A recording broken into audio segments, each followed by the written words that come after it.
8월 13일 목요일 이사야서 25장 1절로 12절 만민을 위한 기쁨의 잔치입니다. 이사야 선지자께서는 앞선 24장에서 온 땅이 여호와의 심판 아래 있는 모습을 보여주셨습니다. 그런데 이제는 그 폐허의 한 복판에서 갑자기 노래를 부르십니다. 심판의 잿더미 위에서 찬양이 터져 나오는 것이죠.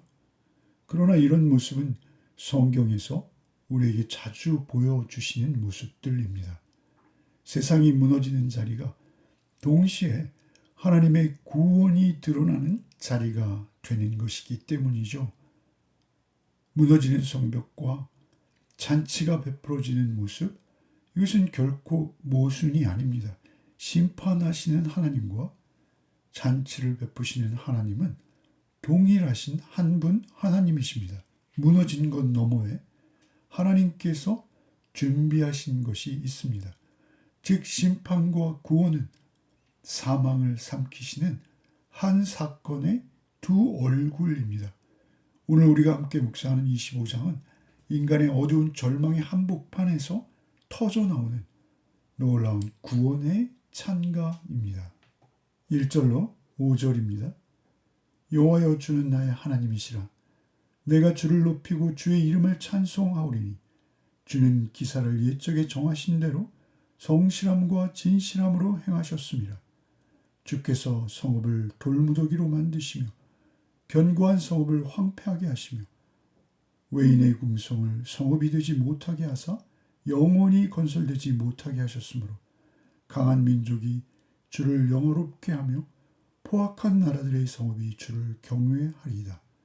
주는 포악자의 기세가 성벽을 치는 폭풍과 같을 때 빈궁한 자의 요새이시며 환난당한 가난한 자의 요새이시며 폭풍 중에 피난처시며 폭양을 피하는 그늘이 되셨사오니 마른 땅에 폭양을 제함같이 주께서 이방인의 소란을 그치게 하시며 폭양을 구름으로 가림같이 포악한 자의 노래를 낮추시리이다. 1절은 선지자 개인의 고백으로 시작됩니다. 하나님께서 행하신 것들에 대해서 찬양합니다. 그 행하심을 두 단어로 나타냅니다. 성실함과 진실함입니다. 성실함은 에무나, 그리고 진실함은 오멘이라는 단어입니다. 이 두 단어의 어근은 모두가 동일하게 아만이라는 단어입니다. 우리가 예배 가운데 늘 고백하는 아멘과 같은 뿌리의 단어입니다. 즉 하나님께서 옛적에 정하신 계획을 시간이 아무리 흘러도 결코 흔들림 없이 그대로 이루셨고 또 이루어 가실 것이다 라는 뜻입니다. 우리가 보기에 세상의 역사는 우연의 연속처럼 보일지라도 그 배후에는 태초부터 정해놓으신 하나님의 성실하심과 진실하심의 경륜이 있다라고 노래하는 것이죠. 2절부터는 그 신실하심이 구체적으로 무엇인지를 말하고 있습니다. 견고한 성읍과 외인의 궁성은 하나님 없이 스스로를 세우려는 모든 시대의 인간적 자부심과 교만을 의미합니다. 3절의 그 심판의 목적은 결국 하나님을 두려워하게 하려는 은혜의 방편이라고 하십니다. 결국 4절에 놀라운 역전이 일어나고 있습니다. 하나님께서는 견고한 성을 무너뜨리시고 동시에 가난하고 힘없는 자들에게 요새와 피난처와 그늘이 되셨다고 합니다. 이렇게 된 것은 성경 전체를 관통하고 있는 하나님의 성품 때문입니다. 바울사도께서는 고린도전서 1장에서 하나님께서 세상에 미련한 것들을 택하사 지혜 있는 자들을 부끄럽게 하려 하시고 라는 말씀을 하셨죠. 스스로 견고하다고 믿는 자들은 무너지고 자기 힘이 없음을 알고 하나님만을 요새 삼는 자들은 하나님께서 도우시는 것입니다. 오늘 본문을 묵상할 때 우리는 우리 자신에게도 물어보아야 합니다. 나는 지금 어느 편에 서 있는가?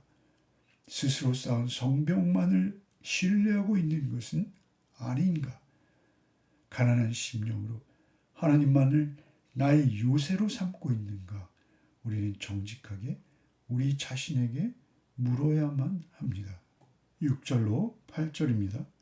만군의 여호와께서 이 산에서 만민을 위하여 기름진 것과 오래 저장하였던 포도주로 연회를 베푸시니 곧 골수가 가득한 기름진 것과 오래 저장하였던 맑은 포도주로 하실 것이며 또 이 산에서 모든 민족의 얼굴을 가린 가리개와 열방 위에 덮인 덮개를 제하시며 사망을 영원히 멸하실 것이라. 주 여호와께서 모든 얼굴에서 눈물을 씻기시며 자기 백성의 수치를 온천하에서 제하시리라. 여호와께서 이같이 말씀하셨느니라. 6절에 이 산에서로 시작됩니다. 이 산은 시온산, 그 여호와께서 좌정하신 산입니다. 그 산에서 갑자기 만민을 위해 잔치를 베푸십니다. 여기서 중요한 것은 그 잔치의 대상이 만민이라고 하십니다. 곧 모든 민족이라는 것이죠. 처음부터 구원의 문은 이방의 모든 민족에게도 열려 있었습니다. 음식은 골수가 가득한 기름진 것과 맑은 포도주를 하십니다. 최상위의 음식입니다. 가장 좋은 음식과 마실 것을 하나님께서 손수 직접 차려주십니다. 하나님께서 배설하시는 구원의 잔치는 자격이 있는 사람이 아니라 초대받은 사람이 들어갈 수 있습니다. 그렇게 복음은 우리가 얼마나 괜찮은 사람인가가 아니라 하나님의 일방적인 은혜입니다. 7절에서는 가리개와 덮개가 제거되죠. 가리개와 덮개는 초상집에서 얼굴을 가리는 수건이라고 합니다. 애곡과 절망을 의미하는데 이것들이 벗겨진다는 것입니다. 이것은 8절에 사망을 영원히 멸하실 것이기에 그것이 벗겨진다는 것입니다. 이 8절에 사망을 영원히 멸하신다. 이 구절은 성경 전체를 통해서 가장 중요한 구원의 핵심을 선언하는 것입니다. 사망을 멸하신다 할 때 이 멸한다 라는 원어의 직역은 삼킨다는 것입니다. 요나서에서 큰 물고기가 요나를 삼켰다 할 때, 민수기에서 반역한 고라의 일당을 땅이 삼켰다 할 때 바로 그 단어입니다. 무섭고 파괴적인 심판을 의미하는 동사로 사용됩니다. 그런데 오늘 이 본문에서 이 동사는 주어와 목적어가 완전히 바뀝니다. 지금까지는 만물을 삼켜온 그 사망 자체가 이제는 삼킴을 당합니다. 삼키던 자가 삼킴을 당하고 마지막 원수였던 사망이 하나님께 잡아 먹힙니다. 이보다 더 극적인 반전은 없습니다. 우리가 흔히 부활장이라 부르는 고린도전서 15장에서 바울 사도께서 이 구절을 인용하셔서 사망을 삼키고 이길 것이다 이렇게 말씀하시죠. 우리의 구원은 단순히 죽어서 가는 천국이 아닙니다. 하나님께서 죄와 사망을 끝내시는 가장 궁극적이며 놀라운 약속의 성취입니다. 이어지는 기록은 계시록 21장의 성취와 동일한 말씀이죠. 여호와께서 모든 얼굴에서 눈물을 씻기시며 자기 백성의 수치를 온천하에서 제하신다고도 하십니다. 오늘 우리가 나눈 이사야서 25장 8절은 단순한 위로의 말씀만이 아닙니다. 십자가와 부활을 통해서 이미 결정적으로 성취되었고 주께서 다시 오시는 날 완성될 복음의 심장과 같은 문장입니다. 우리 주 예수 그리스도께서 십자가에서 죽으심으로 사망의 세력을 삼키셨습니다. 철저히 무력화하시고 사흘 만에 다시 사심으로 사망은 완전히 삼켜지고 예수께서 이기셨습니다. 오늘 본문의 이 잔치의 자리, 곧 시온의 만찬은 예수님의 성찬의 예표입니다. 또한 그 어린 양의 혼인잔치, 계시록의 그 혼인잔치는 오늘 이 본문의 그림자라고 할 수 있습니다. 우리가 지금 누리는 모든 위로와 소망도 또한 바로 이 사건, 사망이 삼킴을 당한 이 사건으로 그 복음적 사실 위에 서 있는 것입니다. 우리는 오직 사망이 이미 삼켜진 시대를 살고 있는 것입니다. 이어서 9절로 12절입니다. 그날에 말하기를 이는 우리의 하나님이시라. 우리가 그를 기다렸으니 그가 우리를 구원하시리로다. 이는 여호와시라. 우리가 그를 기다렸으니 우린 그의 구원을 기뻐하며 즐거워하리라 할 것이며 여호와의 손이 이 산에 나타나시리니 모압이 거름물 속에서 초계가 밟힘같이 자기 처소에서 밟힐 것인지 그가 헤엄치는 자가 헤엄치려고 손을 펴같이 그 속에서 그의 손을 펼 것이나 여호와께서는 그의 교만으로 인하여 그 손이 능숙함에도 불구하고 그를 누르실 것이라. 내 성벽의 높은 요새를 헐어 땅에 내리시되 진토에 미치게 하시리라. 앞선 6절로 8절에 잔치가 선포된 후에 이제 9절에서는 그 잔치에 참여하는 백성들의 응답이 기록됩니다. 우리가 그를 기다렸다고 하죠. 여기서 기다린다라는 언어의 의미는 단순히 시간을 흘려보내는 어떤 수동적 기다림이 아닙니다. 밧줄을 팽팽히 당기듯 소망을 붙들고 끝까지 견디어내는 능동적 기다림입니다. 이사야서 40장 31절 오직 여호와를 앙망하는 자는 새 힘을 얻으리니에서 앙망하다가 바로 이 동일한 어근입니다. 신앙은 결국 기다림입니다. 앙망하는 것이죠.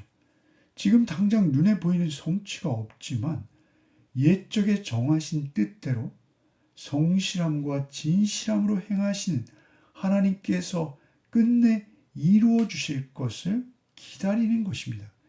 그것이 1절의 고백과 9절의 고백을 이어주고 있습니다. 그리고 이어서 10절로 12절에는 갑자기 모압에 대한 심판이 기록되죠. 모압은 단순히 한 민족을 의미하기보다는 하나님을 대적하는 교만을 대표하는 모습으로 등장합니다. 핵심은 하나님께서 인간의 교만은 철저히 낮추시겠다 하신 것입니다. 결국 오늘 우리가 묵상한 25장의 구조는 1절로 5절과 10절로 12절의 심판이 앞뒤를 감싼 가운데 한가운데 구원의 잔치가 놓여있는 구조입니다. 이렇게 배치되는 것은 우연이 아닙니다. 신학적 중요한 선언입니다. 하나님께서는 교만한 자를 낮추시고 겸손히 기다리는 자를 위해서 사망을 삼키는 잔치를 베풀어 주십니다. 심판과 구원은 별개의 두 사건이 아닙니다.